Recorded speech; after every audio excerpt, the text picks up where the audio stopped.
Here's my audience, including the kitty. Here's my note card. Ignore the kitty. And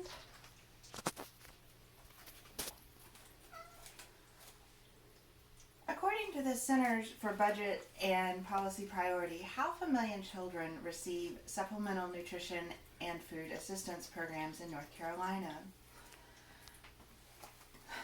The limits need to be changed on these programs to include more funds for parents to buy better quality food and to extend to include the entire time that children are in school, all the way through high school. I want to talk today about food insecurity. 10% of households in North Carolina, according to the Center for Budget and Policy Priorities, suffer from food insecurity at any given time.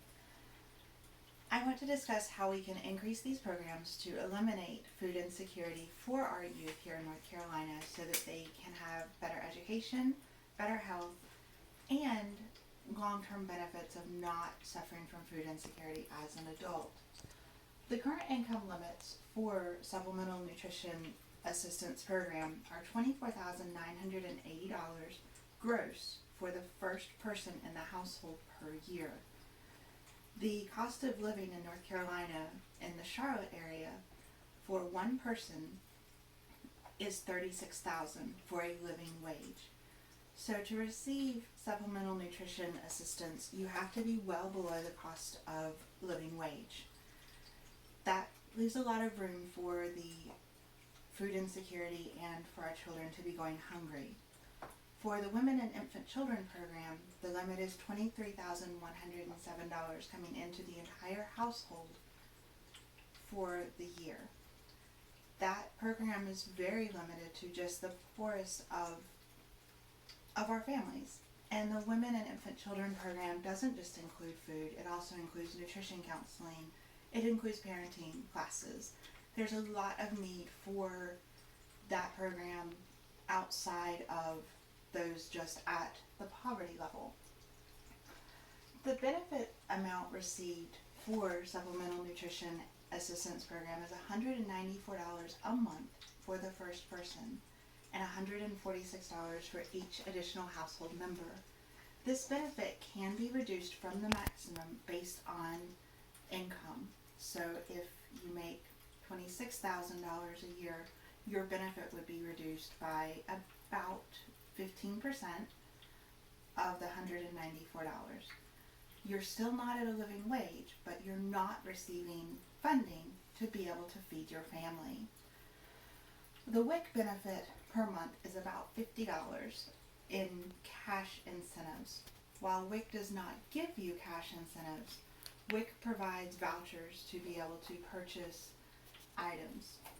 For pregnant and breastfeeding moms, they can purchase about 1.5 gallons of juice, 4 gallons of milk, 2 dozen eggs, $11 in fresh fruits, and 18 ounces of peanut butter to supplement their nutritional needs. Once the child reaches a year old, then those limits are reduced considerably. There's a lot of room there with poorer families that still need that assistance. The SNAP benefits, or the Supplemental Nutrition Assistance benefits, are based on the USDA Thrifty Meal Plan and based on how much every month the USDA says it should cost to feed one person. The April 2020 numbers said that you can feed one person on the Thrifty Meal Plan for $216 a month. The Thrifty Meal Plan is based on buying goods in bulk. So they base that you need 2.7 pounds of grain a month to feed one person, which is your flour, your bread, everything like that. Those numbers are based on having the funds to make the initial purchase for bulk commodities. You can buy a 5-pound bag of flour for $2.32, which would theoretically last you 2 months. But the USDA numbers are based on buying a 50-pound bag of flour for $12 and it lasting you an extended period of time. If you suffer from food insecurity, and you're poor, you don't have the funds to purchase goods in bulk. And if you're poor and you're working 1 or 2 minimum wage jobs, you don't have time to make bread. You don't have time to make homemade oatmeal. You don't have the time and the funds to live by the USDA's thrifty meal plan. That's a very unrealistic goal for most families that suffer from food insecurity and are on these benefit programs. SNAP also limits that you cannot buy any warm food. So if your child goes on a field trip and the school is eating at McDonald's, SNAP won't cover that. If your child plays sports and has to provide a meal while they're out on the bus, SNAP won't cover that. That impacts a lot of children and makes them go hungry, because for sports and outings, the school doesn't provide those lunches and the parents cannot buy them with their benefits. SNAP needs to change so that warm foods can be purchased with those benefits. At this time, the income limits for SNAP need to increase to the living wage limit, which is around 36,000 in Charlotte, around 38,000 in Raleigh. It needs to be based on a living wage and go from there. The limit for the time that you can remain on SNAP, which is 18 months with a 12-month break and then 18 months again, and then you're not eligible for 3 years. Families with children need to have access to the SNAP benefits based on income until their children graduate from high school or are 18. We should not have children in schools that are hungry. You cannot learn when you're hungry. The WIC program needs to be extended to cover until the legal age that children are in school. WIC is designed to cover until a child goes to school. So right now it covers from birth to 5. Children don't legally have to be in school in North Carolina until they're 7. WIC needs to be extended to cover until children are 7. Even though most children go to school before that, WIC should stop at the time that the child is enrolled in school full time and has access to lunch programs and breakfast programs within their school system. The amount of benefits needs to be increased by at least 25%.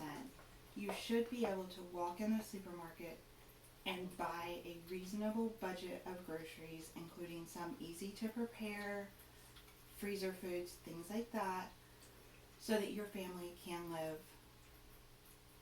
and eat a normal life. The expectation for being on food benefits should not be that you are making everything from scratch from bulk goods.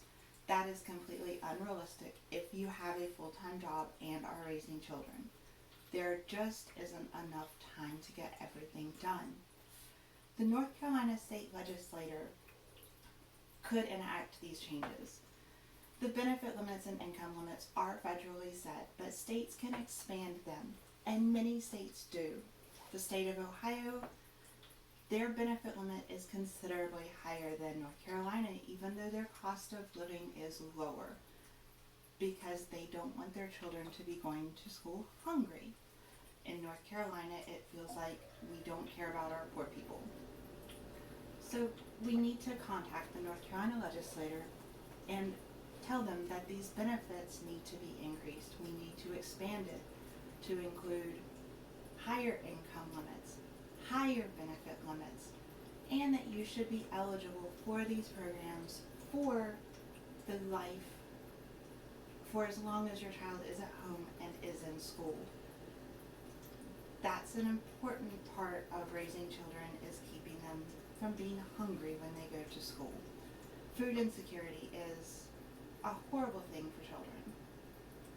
In conclusion, the SNAP and WIC programs do a lot of good as they are now.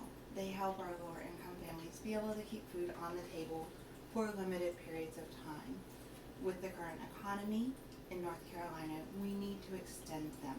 The North Carolina legislature needs to extend these programs and be realistic about what our families here in North Carolina need. 10% or 500,000 children in North Carolina suffer from food insecurity and hunger every year. That is an unacceptable number. Think about a time as a child when you were hungry and you had to learn something. How productive was that? For many of our children, the only way out of generational poverty is their grades or their sports, to get scholarships, to get a college education, to get themselves out of generational poverty. We as a state owe it to these children to give them the best chance we can by giving them food to get themselves out of generational poverty. And that would reduce the benefit level in North Carolina. Thank you.